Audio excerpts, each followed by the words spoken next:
So I want to talk to you today about books. Don't tune out just yet. The little teaser is, no, I'm not truly a conspiracy theorist, but we're going to get there in just a minute. So there's a reason why I want to talk to you about books today.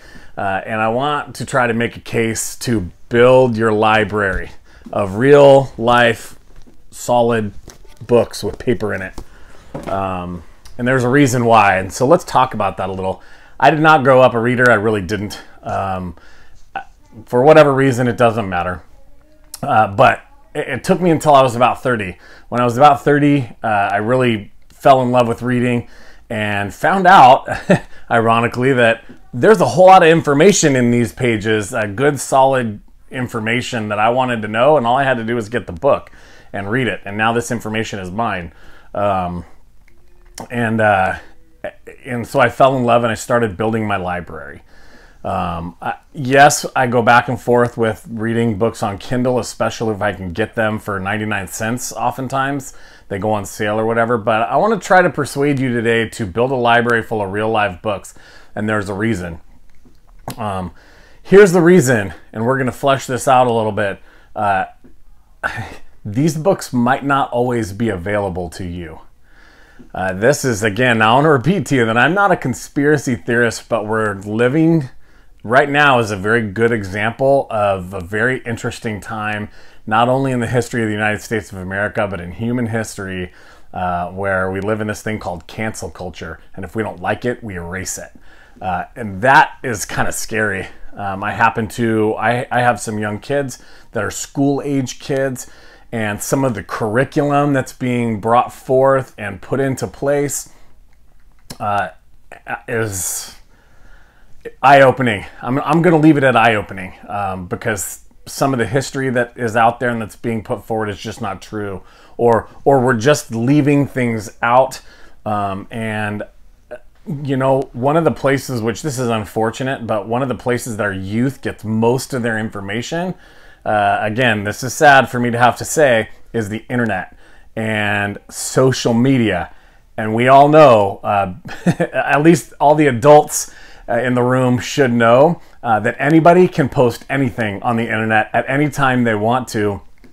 At least that's been the truth in the past. Now, more often than not, those that are posting the truth are getting censored. And that truth is getting shut down with a quickness. So I want to encourage you to start now building your library full of real books that they can't just erase. They're going to have to come and take them from you, because we want to be doing our best to be as educated as we can so we can point people towards the cross. That's our ultimate goal, right? Is to know God and to make Him known. And what if someday they take your computer away? Because they're starting to do that. Yes, your computer is still in your office probably, but they just erase things. One of the probably the most famous cases of this is if you follow like Dennis Prager, who is an incredibly intelligent man, but they just censor him on social media. They just don't let his videos out there. And what if that was an important video to you that you learned a lot from and it was just gone one day? Would you have that information written down somewhere? Would you know where to get it? I'm going to repeat this, I think, for a third time. I'm not a conspiracy theorist. I'm really not. But we've learned throughout history that when somebody wants to take over, when somebody wants to rule, they erase the knowledge that is there. We learned this in World War II with Nazi Germany. They just burned all the books and they just erased the history so they could create their own. So maybe I'm not too far off base on this one. So build your library now before these books are gone. First of all, and most practically, if there's a book that you like or that you want, it might go out of print someday. This is whether or not anything crazy or not happens, it might go out of print and you can't get it any longer. Some of those books that are going out of print are not available as digital copies. So buy a copy. Have a hard copy on your shelves. Be building a kind of profile of authors out there. Have a file in your head of authors that you like, content that you know is good, solid content, groups that will help you learn those information, such as I do my best on this channel to recommend good books and good authors that are based on the truth and on the Christian worldview.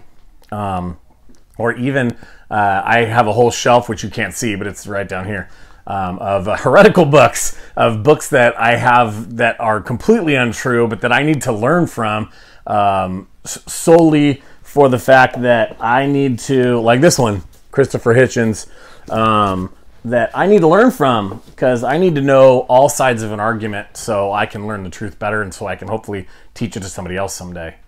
So that's a really practical reason, is that the book that you like might just be gone someday if you're getting it from somewhere else or checking it out from the library. Now, that doesn't mean you have to have a house full of 100,000 books, although who of us wouldn't like a house full of 100,000 books? But get yourself a set of books. Get yourself some books in your house. Books, as throughout the course of history, how we pass knowledge down. Without them, we don't have history, because we weren't all alive throughout the last couple of thousand years. We've read books and we've learned from the cultures before us, and we pass on our culture through our writings. And hopefully, if your parents, whether or not your parents or not, we're modeling this for our children or for those around us. We're modeling, this is where we get information from. We don't get information from CBS or NBC. We don't get information from Wikipedia.com. We get information through the written word that will be passed down through the generations. And our kids see us reading, and our families see us reading. And the way to do that is to have books of your own. Now, here's the little conspiracy theorist part in me, that I'm going to say this because it popped into my head today as I'm watching things go down in Australia right now. They're forcing vaccines on people, and in other spots around the world, and including our own country, where our social media is being censored. Somebody that I follow, that I respect very much, on one of my social media platforms, has to replace all the vowels in his important words with symbols. We all still know what the word means, but he does that because he gets censored as he's editing his post. Facebook is trying to take his post down because of who he is and the message that he's putting out there, which happens to be the truth.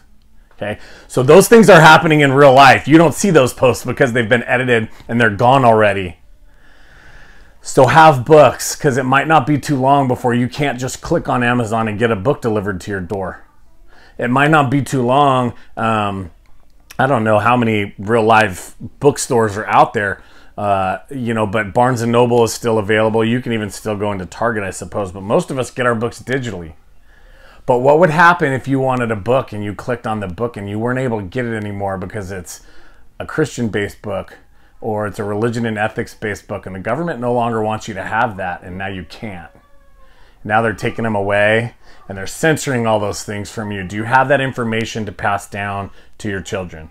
Do you have a house or a library full of books that you can continue to learn from and continue to research and get good, solid, quality information from, that can't be taken away from you unless they take everything, in which case we're on a whole new level, right?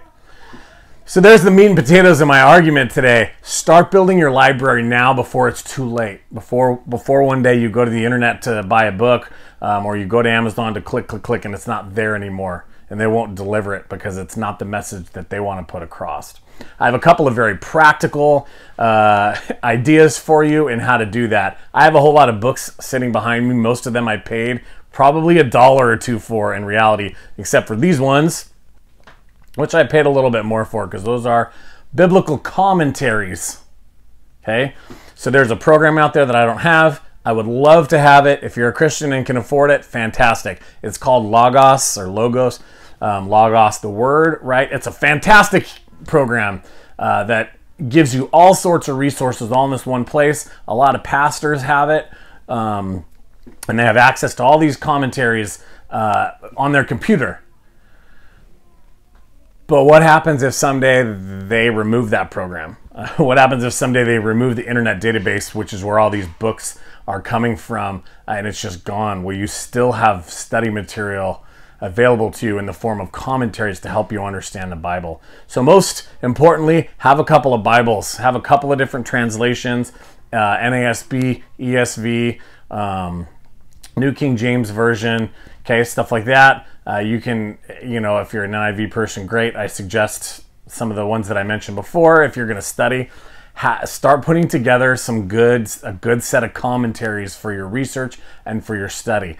Do the research on the authors that you want and on the series that you want. There's Word Commentary, the blue ones. NICNT, New International Commentary on the Old Testament or New Testament, stuff like that. Know those so you can keep your eye. Sometimes they pop up used and you can get them at a great deal. I got a lot of mine at a great deal because I can't afford $30 or $40 per commentary, unfortunately. Just go out and buy a whole set for $1,000. So start buying one at a time. You're going through Romans, find the best 1 or 2 commentaries on Romans that you can, and buy those and stick them on your shelf, and then you'll have them forever. And then your neighbors will have them forever because they can come to you if they need to study. And your kids will have them forever because they can come to you because you'll have them in your library and you can study together. And then keep your eye on used books. Right now you can get a lot of them from Amazon, so start buying them now. You can get them for sometimes half the price, even shipped to you on Prime. I have in my local area, well, I call it the $5 bookstore because that's its name, the $5 bookstore. Every book is $5 or less. They're all pre-owned. Most of them are in pretty good condition. I have gotten most of these books here from used bookstores in my area for $5 or less. Most of them are $1 or $2, and they're fantastic books. Now you need to know which authors to look for. You got to kind of know what you're looking for.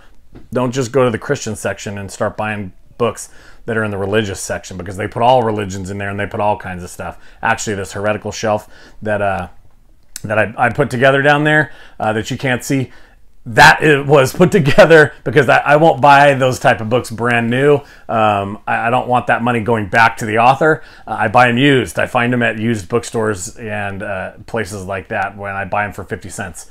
Or from the library. My local libraries have what they call a Friends of the Library like bookstore in the front of it, and these books are literally 50 cents or $1, and a lot of times they're brand new. Maybe they have a little bit of writing in them, but the information is still good.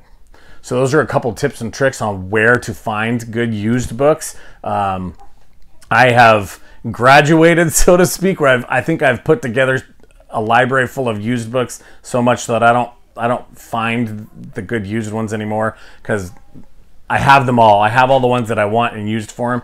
So I just buy them brand new because that's good too. Because I'm a writer, I don't borrow books from people unless they're, again, I don't borrow. If they're giving it to me, great. I love to get books. But I write in my books. I write and highlight and take notes and put little tabs in them so I can refer back to them later. So buy the brand new book. If you're a writer and that's important to you and you don't want to see the extra stuff, you want to make it all yourself, do that. Buy a brand new book. Most of the time you can get most of the books that we're talking about for between $10 and $20, $20 at the most. A lot of times it's $9.99, $12.99 for a book that's going to be chock full of good information. I hope this video has helped you and encouraged you, if you don't have a library going already, to start collecting books, because they can't take them from you unless they come into your house and take everything. And at that point, we have a whole new something to deal with. It's important to have books. It's important to have them laying around your house so people see, and by people I mean the little people living with you potentially, see what's important to you, and they see how we learn. You do need to be reading books on both sides of an argument so we know what everybody thinks and we can formulate how we're going to word the truth and how we're going to talk to these people. But we do that through books, real life paper books. I have a couple of videos you can check out on my, if you've hung with me this long, I have a couple of videos that you can check out. I'll try to post a link down in the comments. One of them is on having a paper Bible, and this is, I made it years ago, but it still stands true today. I think you need to have a paper Bible. Click on the link and to hear what I have to say about that, because I think it's important. I think I have some valid reasons. I also have at least one video on commentaries, and it's a real basic video, but on commentaries and how biblical commentaries work and kind of what to look for as far as those go. And then from time to time, if I come across a really good book, I do a little review on it. I also have a whole playlist on Bible reviews. If you're looking for a paper Bible because you've never had one or you want to know what's out there, check out some of my reviews. because there's a whole lot of study Bibles. This section here is all like different study Bibles: archaeological study Bibles, chronological study Bibles, story of redemption study Bibles. Okay, and you might, since you can't go to a bookstore and look through a Bible these days, there aren't very many Bible stores around, you might want to know what's in it and what you're getting, and so you can check out that playlist, and maybe it'll help you make a decision on your Bible. I hope you guys have a great day. Build your library.